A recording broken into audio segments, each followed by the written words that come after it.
Good afternoon, everyone. I'm Catherine Brookman, Associate Director, Knowledge Transfer and Exchange, and on behalf of Dr. Jack Callahan, Director of the Center of Research Expertise for the Prevention of Musculoskeletal Disorders, or CREAMSD as we are more commonly known, we'd like to thank you for joining us today for this free webinar on a restorative care approach to MSD prevention, reducing two-person transfers, a resource to support provider decision-making.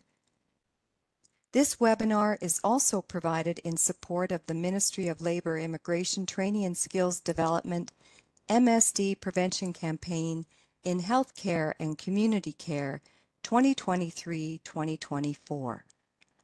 We are grateful to the Ministry of Labor, Immigration, Training and Skills Development for our funding, which supports the delivery of these webinars, and of course to our presenters who provide their expertise. The format of today's webinar is as follows. The presentation will be given, after which time we will have 30 minutes for a question and answer period with our presenters. This is a revised format from our standard webinars, providing a longer period for question and answers, as this webinar is dedicated to getting your feedback on the resource that is being presented today. There are multiple ways for you to provide your feedback today, which will be shared with you shortly. During the question and answer period that will be facilitated by Sherry Bastos from Public Services Health and Safety Association, you will be able to pose questions using the chat box. The chat box can be pulled up on your screen by selecting the chat icon in the control panel that appears near the bottom of your screen. You will be muted for the entire presentation to ensure there is no background noise disruption. Should you have a pressing question or issue such as a technology glitch that cannot wait until the end of the presentation, please type this into the chat box and we will do our best to address it right away. The webinar will be recorded, with the recording being made available to you on our website along with the presentation slides shortly after today's webinar.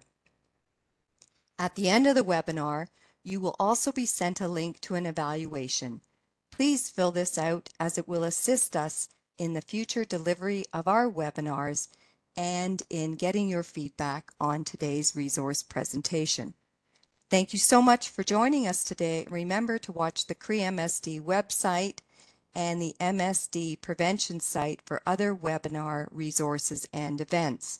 Our next webinar will take place on December 13th, the development of a survey to explore workplace risk factors and hazards common to both musculoskeletal and psychological injury. As we have multiple presenters today, I will be introducing them by name only. For more information on their biographies, you can check the CREAMSD website. Our presentation today is being made by the presenters Emily King from VHA Home Health Care, Sherry Bastos from Public Services Health and Safety Association, and Sheila Ritzy, a private healthcare consultant, physiotherapist, and occupational therapist, and myself. We also have a silent presenter who helped with this presentation, Lori Kamalinian, who is a graduate kinesiology master's. And now over to our presentation. Second slide, please, Emily.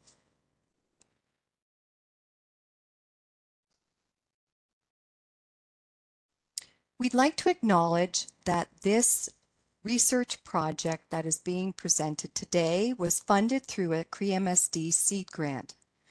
The research topic was selected by the client-patient handling community of practice as a result of a survey that they responded to.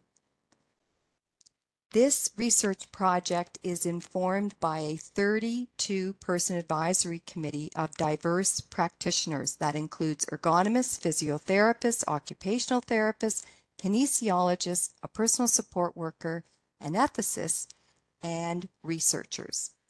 We also would like to acknowledge that we had dedicated review and expertise by Frances Zeiselman, a health and safety consultant from PSHSA, who worked with us on the early days on the development of the Decision Aid tool. Next slide, please. The research objective to develop a decision aid tool to address the potential for alternatives to two-person transfer led to multiple drafts being developed of a decision aid tool, an equipment table, and an accompanying preamble document.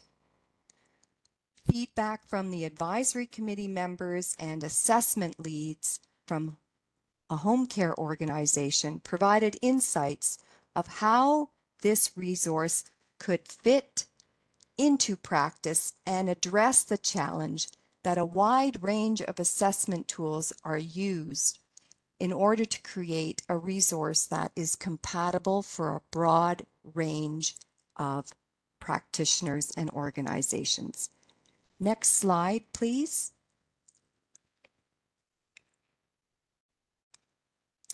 The outcome of this process was the development of two resources, an equipment table that will be shared with you today that focuses on client enablement and restorative care to support assessors in identifying better client-patient equipment transfer options, and a preamble document not shared today, but this document provides the purpose, the scope, the care philosophy, and the ethical considerations that guided our work. Next slide. I'd now like to ask Sheila Ritzie to take over.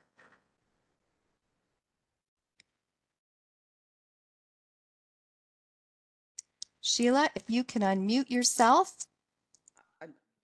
Thank you, Catherine. I will be presenting the next 3 slides. As Catherine said, I am an old PT and OT, and I have a great interest in this subject. This project has caused lots of discussion and soul searching among the presenters, and we hope it will do the same for you. Our review reminded us of the importance of transfer choices in the lives of clients. They shape the quality of life and the function of the client. My slides are kind of a lens that we use to look at both care philosophy and the ethical approach that is used in certainly by most caregivers today. Restorative care was chosen as the care philosophy because it emphasizes optimum function and quality of life for clients. As the slide said, is an active approach. The client is an interdependent member of a larger community, and we're taking that community into account when we choose this approach. The client-centered approach of restorative care engages clients to the greatest possible extent in their own mobility and life activities.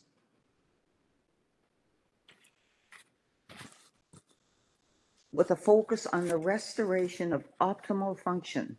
An important innovation of this project, something that I think will be very useful, is the inclusion of a column in the equipment matrix to identify any negative impact of the equipment choice that has been made on rehab opportunities for the client.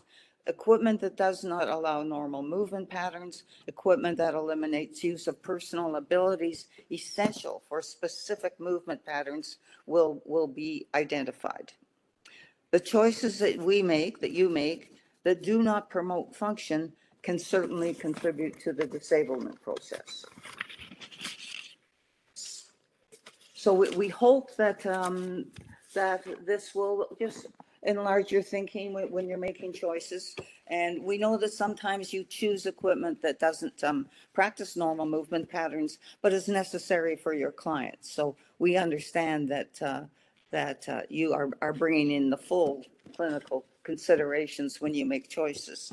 The second lens we looked at was the ethics lens. Fortunately, ethical training is now part of most caregivers' education and is a significant component of transfer choices. There are no absolute truths to identify what is right and wrong. The caregiver moves between two sides of an ethical reasoning bridge. On one side, you've got what we were all familiar with, the general knowledge of rule-based, principle-based ethics and analytical reasoning, or what we call normative ethics. On the other is relational ethics, which is offering specific challenges of the concrete situation, that the concrete situation that you're involved in is now involved. It requires caregivers to become autonomous moral agents. It requires you to demonstrate the ability to self-reflect, to think critically. You are playing a very important role of change agents. You must also demonstrate as a change agent, connectedness. You have to understand that people do not make ethical decisions in isolation.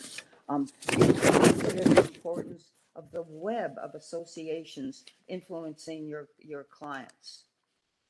So ethical care under these rules must include knowledge of the situation and the context. The inclusion of ethics in this project recognizes the important role of ethical skills in the delivery of skilled, compassionate healthcare and the assurance of balanced choices that enhance optimum function and quality of life for both clients and caregivers. So I wish you all well in your ethical journeys. They are all fascinating, and each client brings a different story to their situation. Thank you, Catherine. My pleasure. Next presenter. Thank you. So, as Catherine mentioned, we'd originally thought that we might be able to present sort of a more structured decision aid, but we really understood from our advisory the breadth of different assessment tools that are used at the moment, and with that range of starting points, we decided that to create a resource that would be more broadly applicable, the best path was going to be to increase awareness, we hope, of a broad range of options that are available to support transfers, and to present some key considerations for assessors when they are considering selecting these pieces of equipment. Now, our original starting point was to try to look at alternatives to two-person transfers. And in general, this is quite well supported. HOP7, an excellent recently published resource, The Handling of People 7, states that in general, assisting a person to stand with two caregivers is used as a short-term or occasional strategy, perhaps to manage the task at a particular time of day, to support a rehabilitation program, or pending the provision of appropriate equipment. So this reinforces the view that a two-person transfer is not the normal long-term solution. And so we're looking at what long-term or routine alternatives can be found, and this is generally looking at the provision of some kind of appropriate equipment to support a greater degree of independence so that somebody can do the transfer either alone or with the support of only one other person. And so for the transfer equipment resource that we've developed, this is designed as a thought aid to be used by a regulated professional in conjunction with a full assessment, and this could be a range of different types. We're quite partial to the FIM, but we know that there are other groups that use different resources. That considers factors related to the client, like their preferences, their restorative care goals, their present cognition, physical abilities, and medical condition. Factors related to the caregivers, so their abilities, their training, and also to the environment, although these are a little less strongly reflected in the resource. Because of the original starting point, this resource is scoped to address equipment which can support clients who have some ability to bear weight and the personal abilities to participate in the transfer. So this is not lifting equipment. This is equipment to support a transfer. And so this resource aims to present assessors with an organized and diverse range of transfer equipment options. And it is scoped to incorporate equipment to aid in parts of the transfer beyond just the movement from one surface to another. So we operated with quite a broad definition of transfer. And so this can include, for example, rolling and turning in bed, preparatory to sitting up to transfer.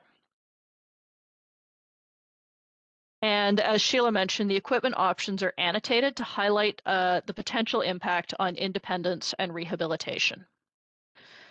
So before I share how the resource is structured, I'm going to say that our goal today is to get your feedback on this resource. And so we're very interested in having a conversation about this, either in this hour through the chat. So please feel free to enter your comments and questions there. If you'd like to share later by email, I've got Lori's email here lkaramanlian@uwaterloo.ca, or via the survey that we have put up. And so I think Lori's going to drop a link into the chat for us, and there's also a QR code here for those of you who are inclined to follow along on your cell phones now. So let me take you on a walkthrough of how the transfer equipment resource is structured. So one of our goals was to present assessors with an organized, diverse range of transfer equipment. And so the equipment is presented in a column running down the left with a name and an image, because we know that sometimes the names given to pieces of equipment are inconsistent or vary by jurisdiction, and there may be some unfamiliar pieces of equipment or things which people have seen but have not heard named. On the right, we identify the body movement or activity that this equipment could support. And some of these are things that could be supported even if they're not exceptionally common at present. And this is intended to support assessors in thinking about the range of ways that a piece of equipment could be used. And as mentioned in the objectives, this includes equipment to aid parts of the transfer process beyond just the movement between surfaces. So we start with rolling or turning in bed for that ever common transfer out of a bed. And we finish at walking, since often the goal of a transfer, for example, to standing, is to be able to then go somewhere.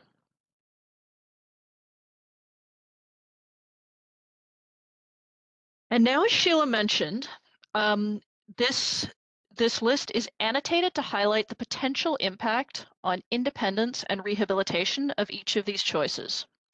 And so the first column in this considerations section in the middle highlights whether the movement pattern encouraged by the device or supported by the device is the natural movement pattern for doing that activity, or whether it's an altered movement pattern. So in the case of a transfer pole, if you provide a transfer pole that somebody is using to assist them with a sit to stand, they are pulling themselves up toward the pole when they are using that equipment.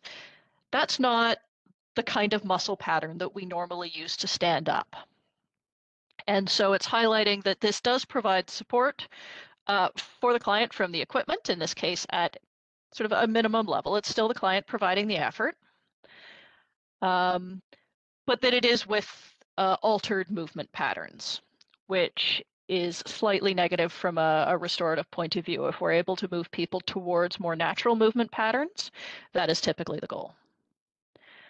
And then it highlights that with all this, the risk for loss of rehabilitation opportunities is relatively low with a transfer pole. It's still the client providing the effort. It's still supporting those more independent transfers. You consider then something like a pillar lifter or powered backrest, shown below, which is enabling a more natural movement pattern, but is providing more support just for that one small phase of the activity.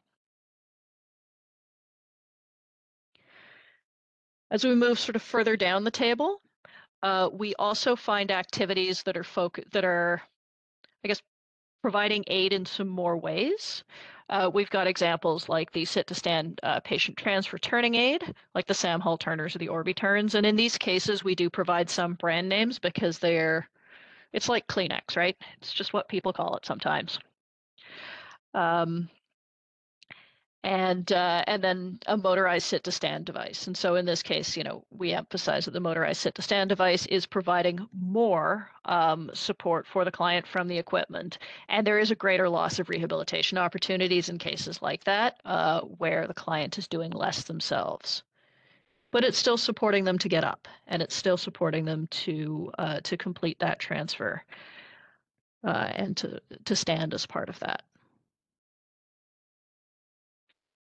I'm not going to show you every page of the table. It is 9 pages long. But the equipment transfer resource covers a very broad range of equipment. And on the whole, it's organized starting from the earlier parts of an activity, things that can support the roll, and sort of the movement to sit at the edge of the bed, and then progresses through to aids that support walking. And so the full range of equipment that is looked at in our transfer aid is shown in this image here. In our transfer equipment resource is shown in this slide here. And as you see, it's very broad. It includes some equipment which could be used in almost any environment. It includes some equipment which is very environment specific. So for example, specific to a bathroom environment, specific to getting off of a couch. But this is necessary given the range of environments in which people do need to complete transfers. And so having shown you that, and I am perfectly willing to flip back to other slides as support the conversation, I will now hand over to Sherry to solicit your feedback on this resource. Thank you very much, Emily, and hello, everyone. I have the pleasure of facilitating our question and answer period today. As noted, there are a couple of ways that we're looking for you to provide your feedback, a couple of different options. You can type your question into the chat, and/or you can also click on the SurveyMonkey link that Lori has entered into our chat and provide some of your feedback that way as well. For everyone, if you don't have that ability, I'll just go through a few of the questions that are in the SurveyMonkey survey. So if you feel more comfortable to put some of your answers or your questions in the chat, you can do so. A couple of the questions include, does this table help you think differently about the equipment you currently select to use with a client? Are you able to select some headings that are available in the table that are helpful in considering which equipment would be best to use? Is there equipment you may not have seen before in the table? Is there equipment that you use that is not in this table and you may recommend? Is there something that you would add or change in this equipment table to make it easier to use and understand? What is the most helpful part of the equipment table? Would you recommend your colleague to use this resource or share this link with a colleague? And then we also have a few questions about the value of the webinar within the survey as well. So just a reminder, you can click on the SurveyMonkey link or type your question into the chat and we'll open it up to our presenters to answer. So as I go through, our very first question, would people be able to submit additional products to be added to the table? I believe our answer is yes. And if you can complete the SurveyMonkey link, there's an opportunity in one of the questions to make a suggestion for additional equipment to be added.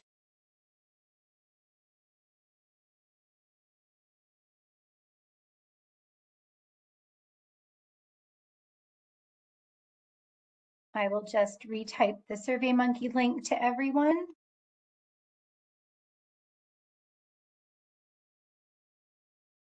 Is there a copy of the resource that we can obtain for review, including any supportive documentation on appropriate application and use?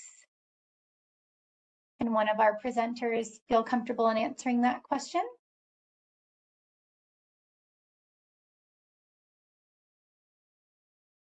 Hi, Sherry, it's Catherine. Definitely, we are going to make a copy of the resource available. We'll still call it a draft as we get feedback, so we will share that with you. For all of you who have registered, Bettina will send out a copy of this draft transfer equipment resource. Any supporting documentation on the application, we can share the draft preamble document as well. And it really speaks to the considerations that Sheila presented on why and how we put this document together. Thank you, Catherine. Another comment, more of a comment than a question. One of our attendees would like a section and recommending a section on impact to staff with an example provided as well. So thank you very much. And we'll, if we can also ask you, we'll document this and include some information that we also received from the survey.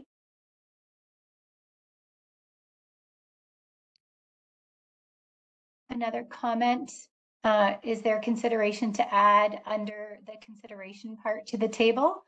How much effort must the caregiver use to assist the client? So beyond support for the client, the movement pattern and risk for loss, consideration for effort from the caregiver. And we have a couple who are indicating that. Sherry, may I just jump in on that one? Yes, please. So I'm really interested to get the group's thoughts on how best to do that. This is something that we debated as a team. And essentially, the assessment will determine how much the client is able to do themselves and how much support they need. What we've reflected is the amount of support that the equipment is able to provide, sort of with the understanding that the remaining equipment will need to be provided by the client or the caregiver according to their abilities. And so again, our challenge here, and I'm interested in your thoughts on how to get through it, was that without starting from the point of assessment, and again, there's such a diversity of assessments used that picking one and committing would exclude a bunch of potential users. We're wondering how best to reflect that remaining equipment or remaining support to be provided by caregivers piece. And so I'm very interested in your thoughts on how to balance that.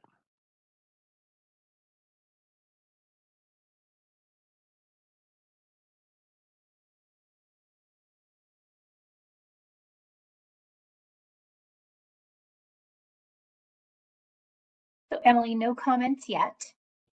I'm happy to share them as they come in. Thank you. There have been a couple of requests to see the full table before completion of the survey, Absolutely. as well as other comments liking and appreciating the evolution of the project to incorporate all the environments and emphasis on ethical decision making and autonomy of the client.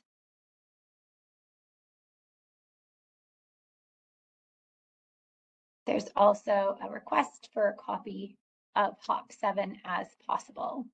I don't know if any of the facilitators wanted to address that question. HOP 7 is available for purchase online from the UK creators of it. I will warn you that the shipping is a little expensive, but I still think that it's a purchase well made. I can't put a link in the chat right now because it's my screen that's being shared, but certainly a link to BackCare as the creator of HOP 6 could be provided maybe in the follow-up webinar materials. It really is an excellent resource.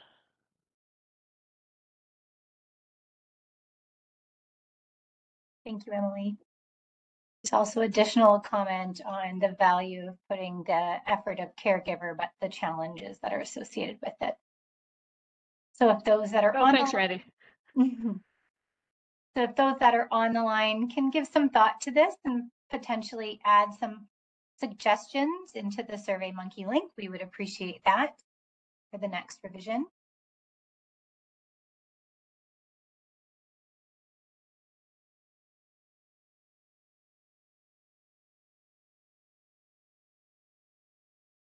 One of our attendees added a link relative to top 7. One comment, attempting to maximize rehab opportunities, keeping natural movement patterns is probably one of the reasons why so many therapy providers choose strategies that put them at risk for MSDs. So I'm not sure if one of our presenters is able to help address and provide some comments relative to all columns for considerations and body movement activity. Hi, it's Catherine. I think in responding to this particular comment, what comes to mind for me is the training on the provider in normal movement patterns, how they themselves can use a particular piece of equipment as effectively as possible. So they need to have training on the equipment prior to using it, and also in their own training for normal movement patterns. So it's not just enough to get this table. This table's a great support, but it's also to go in hand with the care provider having been trained on how to use the equipment and how to themselves provide care for the care client. Thank you, Catherine. There were a couple of comments also re-emphasizing that component, as well as the importance of training in general, including relative to worker safety and patient safety. This is a perfect opportunity to mention that prior to this project, the client-patient handling community of practice worked on a specific project related to training and what should go into training. And although it was specifically related to training for personal support workers, the content outline that was developed is applicable for all care providers. And we will certainly provide a link to that resource. It is available on the CRE-MSD website under the Client-Patient Handling Community of Practice, and it is available on the CRE-MSD MSD Prevention Guideline as a resource.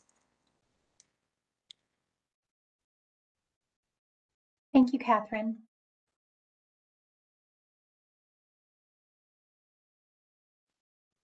There is a note relative to algorithms that also support in deciding the use of specific pieces of equipment, so potential incorporation of some of the content.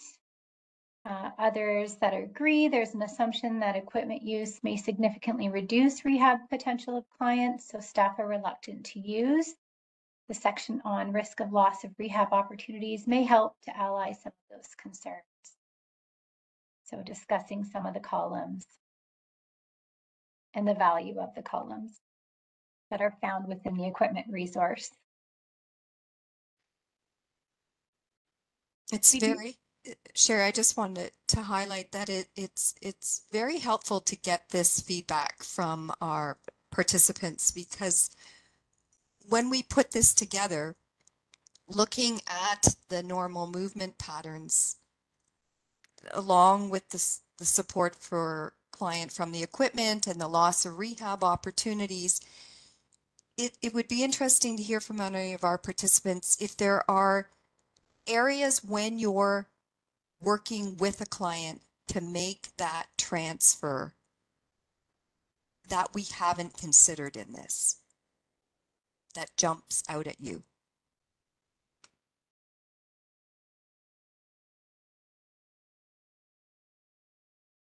Feel free to type in your thoughts into the chat and or complete the SurveyMonkey link, which I also re-added into the chat feature as well, should you wish to provide your feedback in that format. There is another comment. Part of the challenge is that clients' abilities can range across defined levels, min to medium. Therefore, the client assessment at the moment of transfer paired with understanding with what equipment for the patient or staff safety needs to be highlighted in the tool to prevent any misuse. This is, of course, appreciating the ethical aspects of our client autonomy should be equally as important as in balancing what levels of staff and patient risk injury risk is acceptable.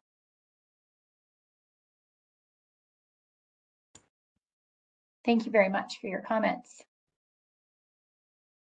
Others created a tool that provides a similar approach with pictures, also built in safe work instructions for staff to understand how the equipment can safely use the device and or tool, which helps to bridge the gap of clinical to staff consideration piece for safety.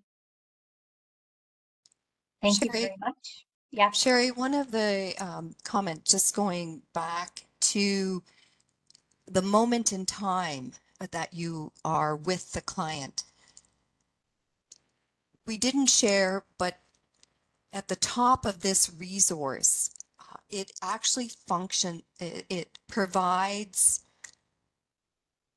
and reinforces that you absolutely need to look at the client today. So you might have assessed them 3 days ago, but how is their functioning today? And as we know, that can change, and that is extremely important. And we definitely recognize that that needs to go hand in hand with the use of any equipment.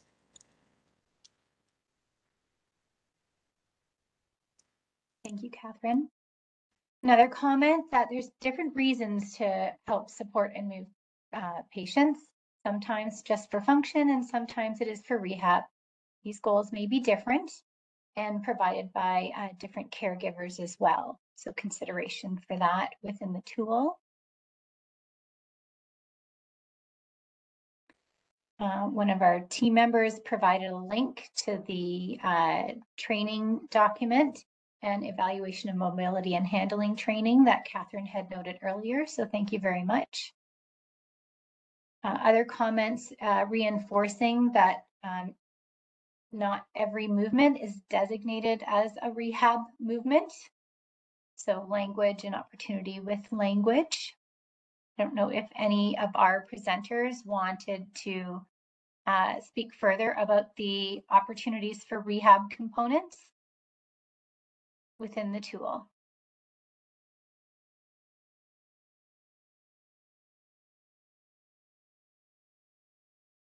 I wonder if Sheila could speak to that a little.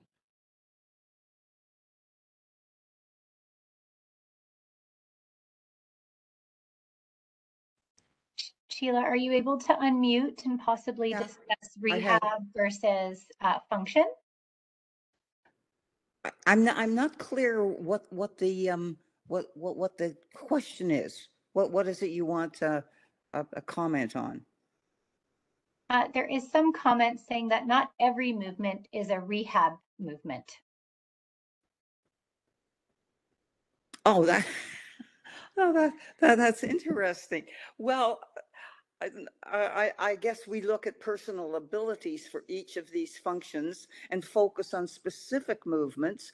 But I would hope that in most material you look at, I agree. Obviously, there's other movements, but what we're looking at is movements that are essential to complete that activity properly. So if you had a client who had some very specific movement that was necessary, but they couldn't do, obviously you'd be focusing on that. But I don't think we could focus on every single movement where I guess the rehab potentials focus on the personal abilities that you must have to complete that activity.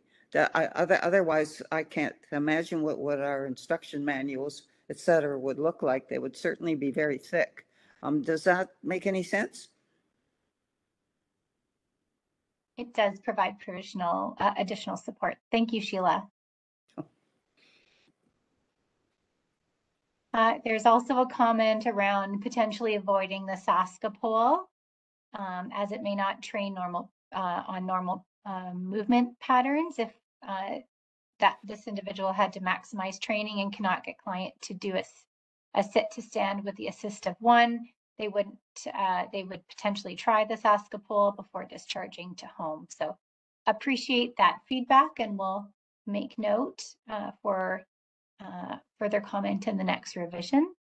Another comment on supportive training that might include policies, assessment for both formal and pre-transfer techniques and equipment. So thank you very much for that. The reinforcing quick assessments need to be done before every single transfer and safeguard against changes in function. So that potential for the additional pieces or preamble to the document itself. Other comments around the importance of quick assessments.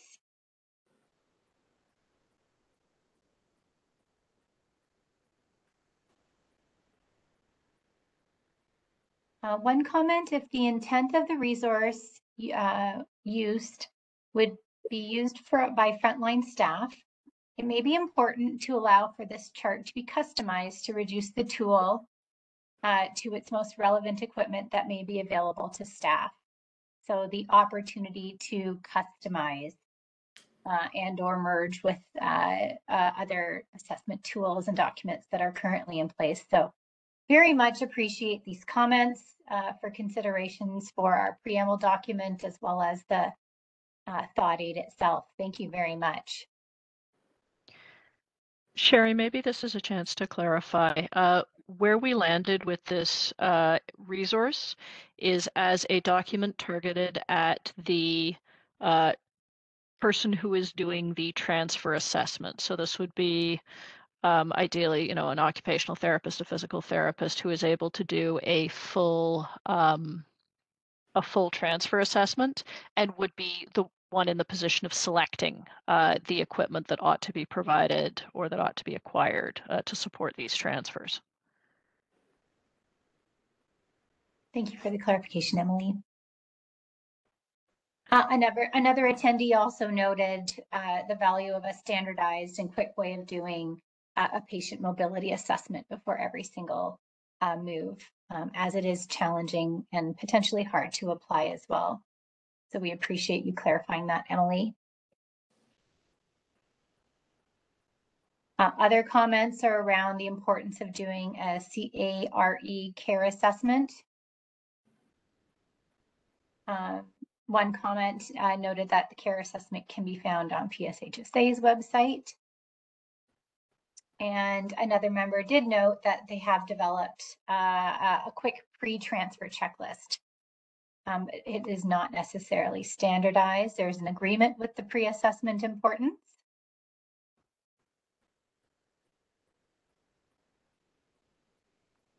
And Catherine reinforced what Emily was noting, that the document is designed as a thought aid to be used by a regulated professional in conjunction with a full assessment that considers factors related to client functioning.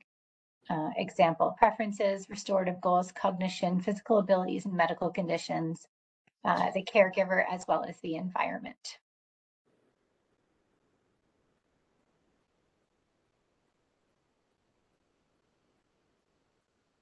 One last time, I will add the Survey Monkey into the chat in case you have not had that opportunity to complete. There is another comment.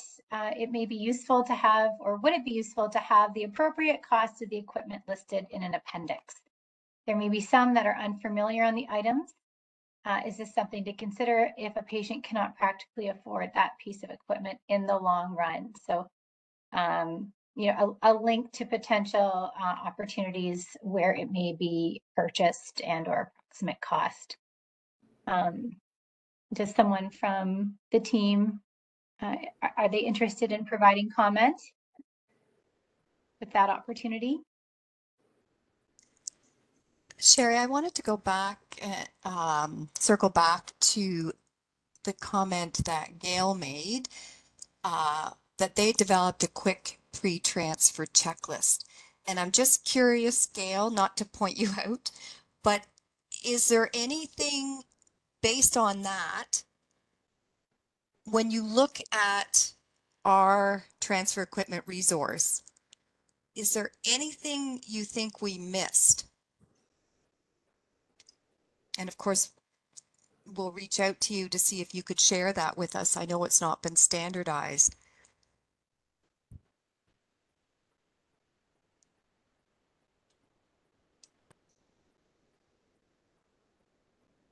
I'm happy to share that reply when it comes in, Catherine.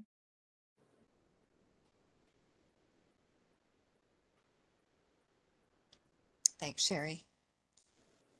Now going back to the comment related to putting the cost of the equipment, it is challenging because costs can change. I know PSHSA has provided costs of office equipment in a spreadsheet as a resource a few years ago. I'm not sure what the practice is related to that. Sherry, maybe you could comment in general from health and safety, your health and safety association's practice. Sure. In general, we're not able to recommend specific equipment providers as we're a provincially funded organization. Perhaps this could potentially be addressed in working groups and networking conversations. I can speak just for PSHSA as a safety association. Unfortunately, we can't just provide a link to one equipment provider. Potentially, maybe there's additional feedback, a review by the development team that can looking at approximate costs and adding in approximate costs if the group might find that helpful. However, it may not be possible to add in specific links for purchase directly with the document. There's also an opportunity for clarification relative to the resource. Just to clarify, if the regulated professional has indeed identified a two-person transfer, does this thought aid guide the user to potentially use a piece of equipment independently? Yes. May I pass that over to one of our presenters to help support an answer?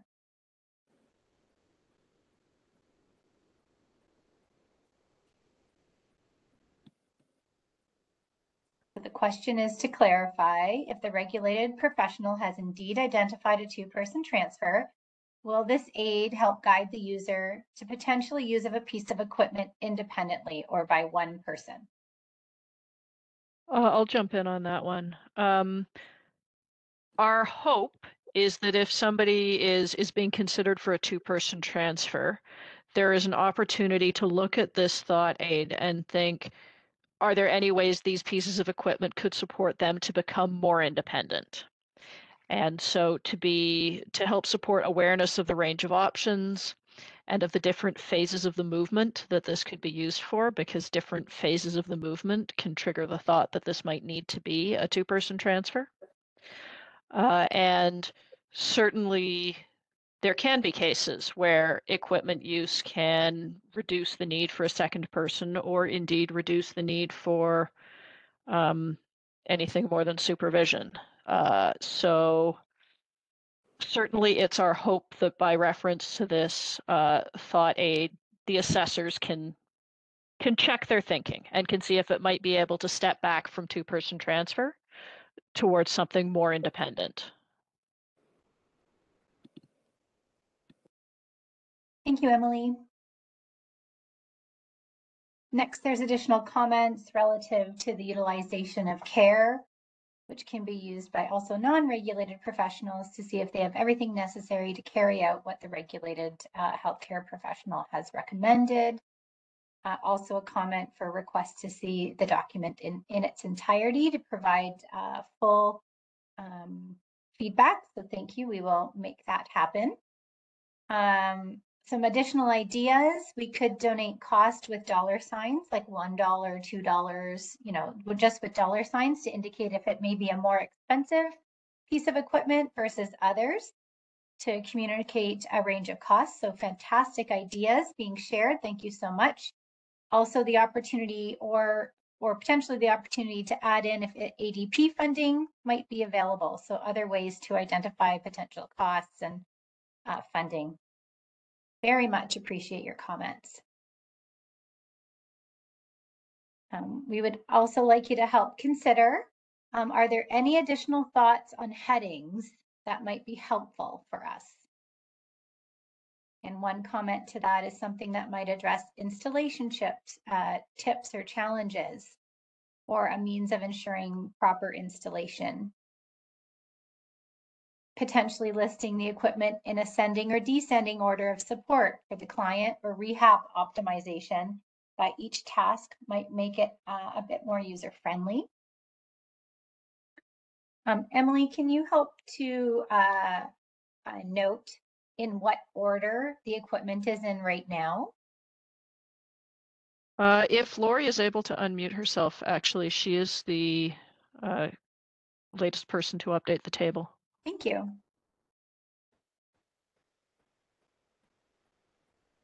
Yep. So right now, the equipment is sort of just listed according to the body movement activity. So what assists starting from the left to the right. So rolling, turning in bed, to lying, long, sitting, roll to sit, and so on. That's just the order we had it in for now. But yeah, we appreciate your comments and how to order it differently in a way that would be more beneficial to the user. Thank you, Lori. Here's comments noting one of our attendees has a pre-transfer checklist which focuses on the ability of the client to weight bear on trunk stability, level of alertness, and cooperation. And those results might point them in the level of assistance that may be required and or equipment to be used to help ensure that the caregivers can verify that the client's opportunity and function remains at the same level as previously assessed to be. So, you know, a comment noting that the tools could be very compatible.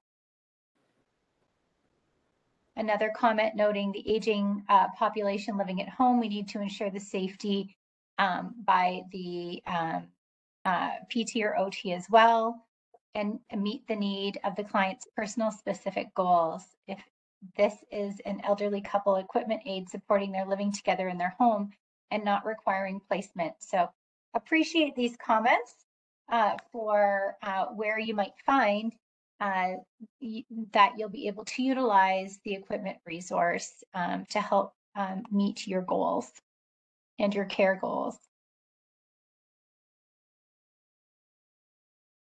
Just noting time, it's 12:53.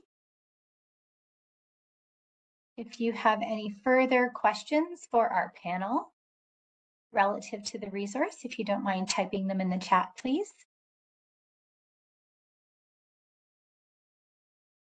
And I've also just reposted our SurveyMonkey link where you're also able to provide your feedback.